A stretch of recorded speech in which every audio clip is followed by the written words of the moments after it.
Welcome to Becoming More, where you too become more successful because we listen to people's success as well as their failures and we learn through them. Now, here's the interesting part. Today is one of my favorite days because I am here with my husband, Tony DeCello. He's been known as one of the greatest coaches in America, and yes, he did help a lot of people. So we're going to be having you help us today, Tony. Right, okay. I know you've sold real estate in the top 10 internationally for RE/MAX year after year. Joined Keller Williams. He's an investor in market centers, in regions, and you continually helping add value to people. You've literally coached some of the greatest real estate agents out there. Yes. Yeah, and you've helped them become even greater. So let's dig right in and figure this out, okay? Because you've coached some of the highest performing real estate agents. Some of them you've taken from making $400,000 a year to $4 million a year. So tell us, what are some of the things that you did to help them perform at a higher level? Well, I think the first thing that agents have to get through their head is that they can do anything they want. They can hit any numbers they want. It's just a matter of getting that thought process in their heads that they can do whatever they want to hit. And you just mentioned, like going from 400,000 to 4 million. That was just a matter of thinking a little bit differently about what is lead generation, what is getting appointments, getting listings. And it was basically just, instead of starting at any time you wanted around 9 o'clock, all we did was get very specific about starting exactly at 9 o'clock. And so it was a game we played where if you were late, it was, I think, $200 a minute for being late. Now, he didn't want 200 at first. No, he wanted 50 at first. Well, I knew he could write a few checks at 50. So it just really what it was is I didn't want to put myself in that position to even not do what I was supposed to do. So when he started at 9 o'clock, his whole team started at 9 o'clock, and within 3 years, they quadrupled their business. In 3 years, quadrupled their business. Let's see, they went from 4 to 8 to 1,400,000 to 800 to 1,600,000. In 2 years, they went from 400, 3 years, 400 to 1,600,000, yeah.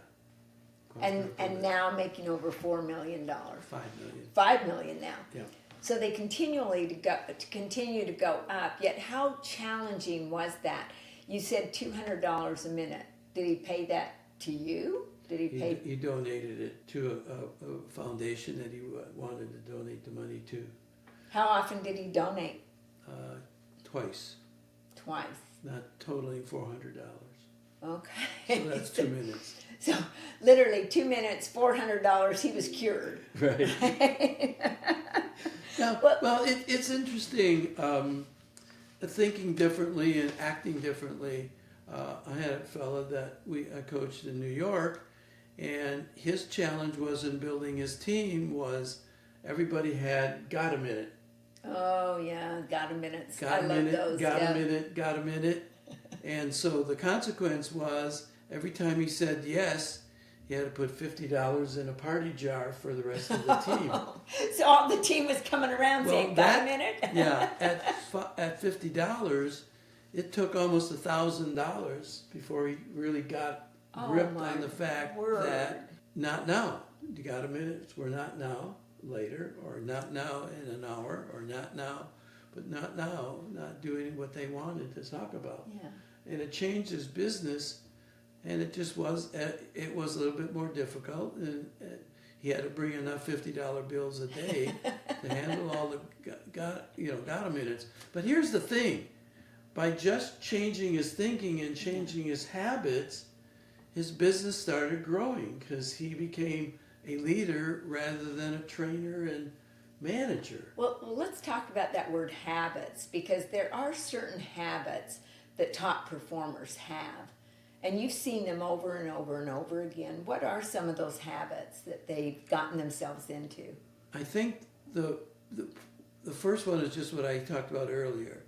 They believe they can do what they want to do. They can go from 400 to 800, or they can go from 1 million to 3 million, or they can go from 100 to 1,000 closings, or over 1,000 closings.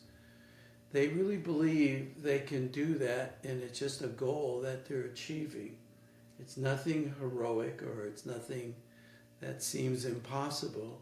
Yeah. They really buy into the fact that they can be great realtors by just doing the activities. So, the activity is basically they build big enough databases, they get on the phones enough to make the necessary calls, they do enough emails, they do enough social media, they do everything. They're touching their clients 50 to 100 times a year. They're really building a business. They're not a realtor wanting to do some transactions. They're business people wanting to do business and make a lot of money and help a lot of other people make a lot of money also. And, it's the money is the important aspect if you know what you're going to do with the money, and they know that the money is good for the good it can do. Don't they lay it out? I mean, they already know how many transactions they desire to have for the year, how much money that will equate to, what they're going to do with the money. Yes. Right.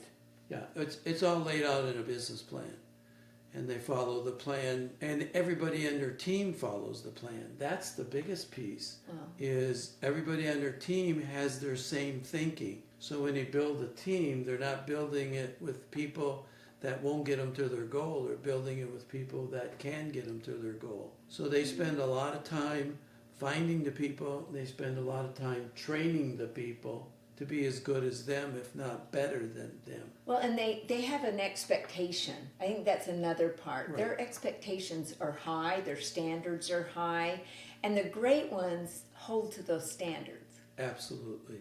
Yeah, I mean, you've got one person that you've coached for years, and his listing specialists are doing how many transactions? His top 5 2 years ago averaged 250 listings taken each. 250 listings each, and there were 5 of them. Right. I mean, a lot of people think they have to have this big old team. Right. To make it work. And how many buyer's agents do you have? I have 20. How many deals did you do? We did 40. I mean, I'm exaggerating a little bit, yet not much in some cases. How big, the first thing they ask is, well, how big is their team?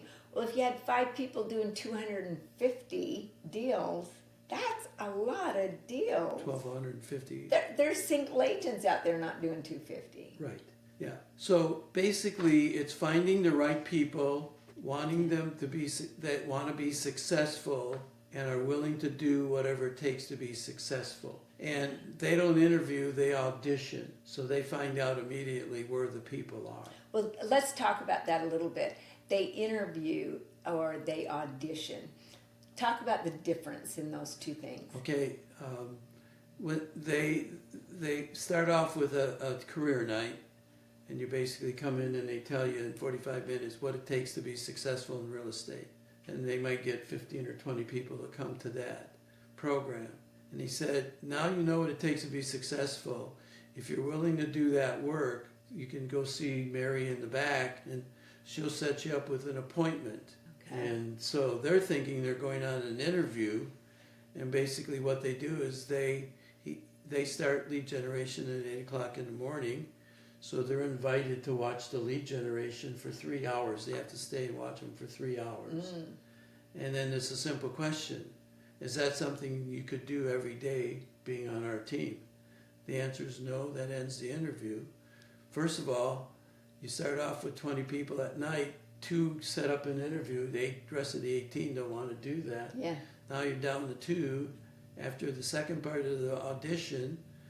And the third part then is if they say yes, they give them a script, people to call, and they ask them to call for a couple hours. And make certain that they're willing to do the job. Yeah. So before. they pretty well, the people know what they're getting into on both sides. Yeah. The people know what it's like to make calls, and the team members know what it's like to watch them do the calls and find out whether they're really going to be part of the team or not. And now you're done with your interview, because if they're willing to do what you want them to do, if they're willing to put in the time to learn the scripts and dialogues, you watch them do it, so you know they're going to do it. Most people will stick around and stay and do that. But they're probably going through over 200 people for every hire. Well, it's interesting because a lot of people, I mean, I know I've done it, we hire out of desperation, right? Yes. And they want somebody on the team, and the person says, yes, I have this burning desire. They have the desire to make money, they just don't have the desire to do the work that it takes. Right. So on this team, and he's got these people doing astronomical deals. I heard that one of their parents, when they first said they were going to go into real estate, did everything they could to talk him out of it. And now, selling 250 homes a year, he's doing better than the parents.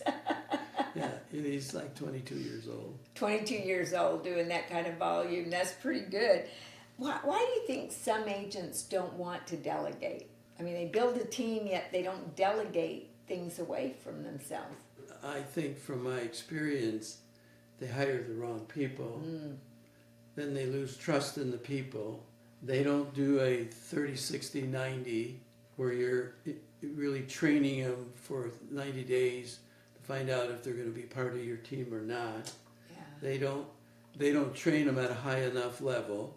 They leave them on their own too soon. They expect them to be mind readers. They should know to do that rather than train to do that. Well, and I think sometimes people just want them to take over and just expect them to take over, right? Right. Whereas like John Maxwell, where he's been training Mark to take over, Mark Cole as CEO, it's been years he's been training. He said, you don't just turn everything over to somebody in 90 days or a year or even 2 years.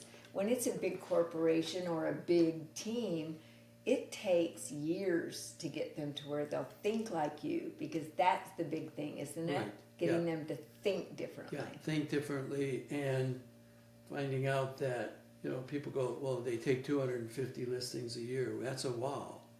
No, that's a norm. Yeah, for them it's a norm because they've got 5 people doing it. Right.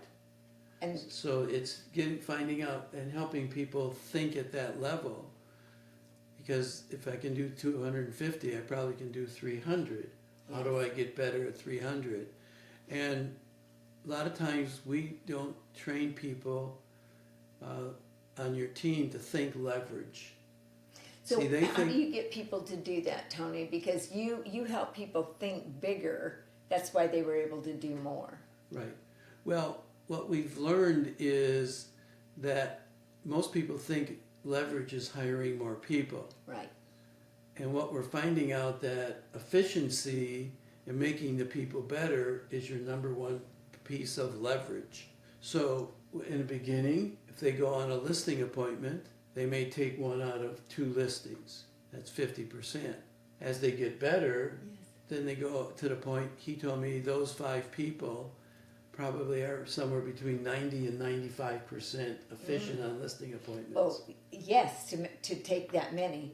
Right. Absolutely. So, like you, last year you sold before you went to MAPS, you went on 162 appointments, took 160 and turned down 2. Well, the fact of it is you know people and you want to help them. It's about helping them, and you've got to have the right words to help them understand. You're solving problems. That's what you're doing. Yeah, but when you still recorded your listing presentations, Yes, I did. you still recorded your calls to get better and better and better and better. And you've been in business 20 years, you're still recording, still getting better. We can never stop getting better. There's no finish line, is there? Yeah. Yeah. It's always about becoming more. Right. So with these people, what's your best piece of advice for all the real estate professionals out there that are just listening to this and they're looking to break through this plateau? They've been doing, say, 20 deals, they want to go to 50, or 50 and they want to go to 100. What advice do you have for them to break through a plateau? Just what we talked.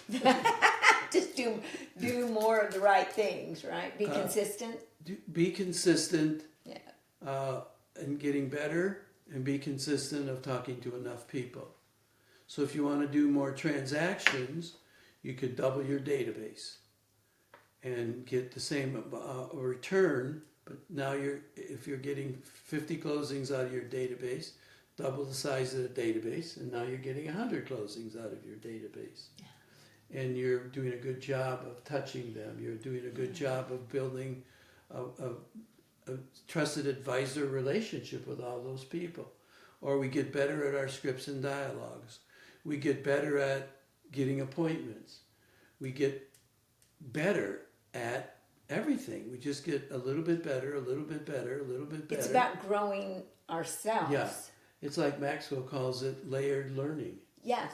And our business grows to the extent that we do. We Right. think our business will grow when we just have other people join us. Well, if we're not growing, those people aren't going to stay around us anyway. Right. So it's that we've got to have a personal growth plan. We've got to be growing instead of thinking we arrived and have our ego take over.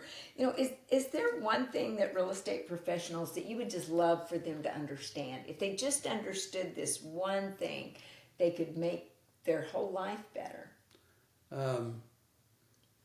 Whatever you want to do it's up to you. You want to do 1,000 closings? Go do 1,000 closings. Lay out a plan, huh? Lay out a plan and go do what you want to do. We get caught because we don't want to do the things we have to do. We have to get the consistency. We got to be doing that for 200 days a year. We got to be growing our skills. We got to be getting better at setting appointments.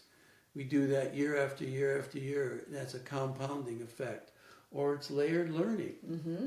Too many realtors have been in real estate 5 years, 1 year, 1 year. Five times, yeah. rather than 5 years of layered learning. So it's a challenge.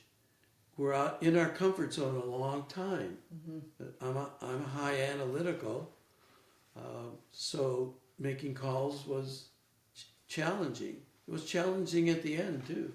I mean, 20 years later, 25 years later, it was still a challenge to do the calls. Yet you did it, and you did it every day. Well, I had no choice. Yeah, it was your job. No, it was my way of hitting the goal. It was my choice too. But I think the really big thing is, if I wanted to achieve what I needed to achieve, I had to do those things, even though, like I tell people, the only thing I didn't like in real estate were buyers, sellers, and other realtors. You know, so I was analyticals and D's. I was a CD, not into people. So it was a challenge. Well, you just want things done. You want them done perfectly, and you want them done yesterday. So Right. other than that, everything was fine. Yep. And you had a small team, yet you were doing a lot of deals. Yeah. I mean, we were doing a couple hundred deals, and there were 2 buyers agents, and that was it, and me as a listing agent. Right. Yet you followed the model. You followed what it took. Every day you did lead generation. Today there's so many different ways to lead generate. Right, but we're not saying that they have to call. No. No, there's lots of ways to lead generate, yet they have to do it consistently every day. Yeah. Somewhere there has to be communication at a voice-to-voice or eye-to-eye communication. And you can do other things too, all the social media things. There's now 5 or 6 different ways of touching them, probably 10 different ways of touching them. You just have to touch them all 10 ways. Yeah, videos. Right. Yep. Video, emails, and social media, and YouTube and so segmented databases, and just goes on and on and on. funnels. I mean, you name it. It's out there. What do we want to be consistent at, though? Right. That's the big thing. We want to be consistent with our talking to them, and especially on the lead follow-up side of it. We just can't get people to volunteer to give you an appointment. You got to work at getting the appointment. You got to follow up. You got to nurture to the appointments. Let's stop there for just a sec. Follow up. Do you think that's one of the biggest failings in real estate? That's where I think a lot of people fail, is they get a lead and they want a new lead instead of following up on the leads that they already have. Yeah. It's a nurture business. It's not a turnover business. I mean, when I first got into coaching in 2000, you could call FISBOs and expireds and probably get an appointment that day. Yes. Nothing is get an appointment, make a call, get an appointment, go see them today, enlist it. It's a lot of nurturing, it's a lot of follow-up, it's a lot of communication, it's a lot of building trust, it's a lot of things. But once you get that done and you do that with 5,000 or 10,000 people, the business is sitting there just waiting for you to talk to them and spend some time with them. Well, and so a lot of people, I think they look at things as factual. Like they hear the news and the news says interest rates are high, nobody wants to buy homes, home sales are going down, and they go, oh, that's a fact, when it's really not a fact. It's just a perception of somebody out there. Right. Those people haven't looked at the fact that last year we had almost 4 million sales, 8 million sides. Somebody's buying and somebody's selling. If there's 8 million transactions. Right. So I don't know how there could be no business if they're doing 8 million transactions. Well, people say many times, nobody here wants to list homes.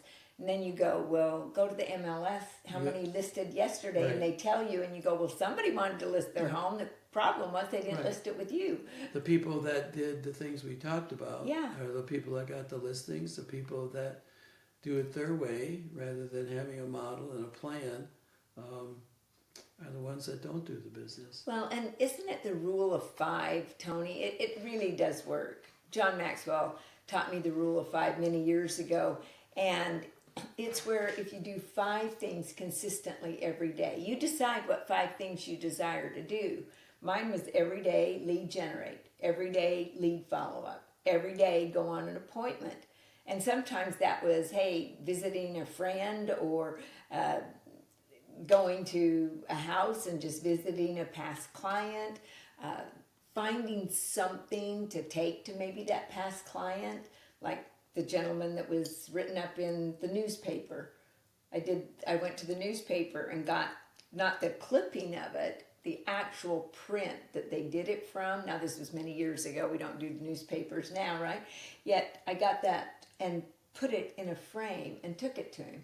I mean, you'd have thought I'd given him the world. Mm-hmm. Those little tiny things that we do for people. And it's called about building friendships and relationships. Right. And Jeff Henderson talks about it in his book 4. Yeah. He said if you've got 5,000 people, you can't talk to them all at once. But he said if you talk to 5 a day, you start making inroads with that 5,000 people. And he talked about Home Depot had 7.5 million people. And if everybody just did one person a day that works there and communicated with them on that basis, that would kind of just move through those whole 7.5 million people. You know, it's interesting. Do for one what you'd like to do for many is what really hits home, because that one will tell a lot of people. Right. The other things, because I said there were 5, and if their brains are actually turned on to this, they're going, okay, what's the other 2? Every day I worked at negotiating contracts, and when I didn't have contracts, that meant I had to role play with somebody negotiating them. And that helped me so much to go through contracts, to understand what I would say during objection handling. We just had someone here that his wife is in real estate, and she's talking about the listing that she had and how the gentleman didn't want to take the 1.7 million, he wanted 1.8. And I said, oh, wow, congratulations, you just paid $100,000 for your house. So you don't want your house to sell for 1.7, yet you're willing to sell it for $100,000? He said, I'm not selling it for $100,000. Well, yeah, you're selling it back to yourself for $100,000. They called the buyer. The buyer said, I'm not doing it. 1.7. The guy goes, okay, I'll take 1.7. See, he realized that he was buying his house back. Yet, do we tell people and remind them and tell them the truth? Or do we just get upset and push back at them, right? Yep. And then the 5th thing, of course, was to practice the scripts and dialogues every day, every day, every day. Role play partners were at 5:30 in the morning, right? Joe Rico was one of those role play partners. I was in Denver Mountain Time. He was in Pacific Time. It was 4:30 for him. I mean, that was pretty interesting. Yep. Yet That's all we did. So what else you got for us? What are some parting thoughts here? The parting thoughts would be basically, I talked to a group once and I just said the 5 mistakes that realtors make is treat your business like a business. Number 2, they don't treat their business like a business. Number 3, they don't treat their business like a business. You got it. Number 4 and 5. From 4 and They 5. don't treat their business like a business. Treat your business like a business because you can be doing 1,000 closings. Your choice. You decide. Yeah, I think that's a really good point. It is our choice. And if you've liked this, listen to more, Becoming More, because we're here for you. We're going to come back with Tony in another series where we're going to be discussing more things about what do we find the top agents doing that maybe if you just tweaked your business just a little bit. You're hearing from one of the greatest coaches, so definitely put in the chat or below, give us some of the things that you would like to have coaching in. What would you like for us to speak with you about? What would you like to learn? Who would you like to see on the podcast? Because we're here to add value to you, to help you become more. Because as you become more, you're helping many other people to do the same. So if you want to subscribe, hit the subscription button down below, and we'll see you again next Tuesday, where once again you'll learn how to become more.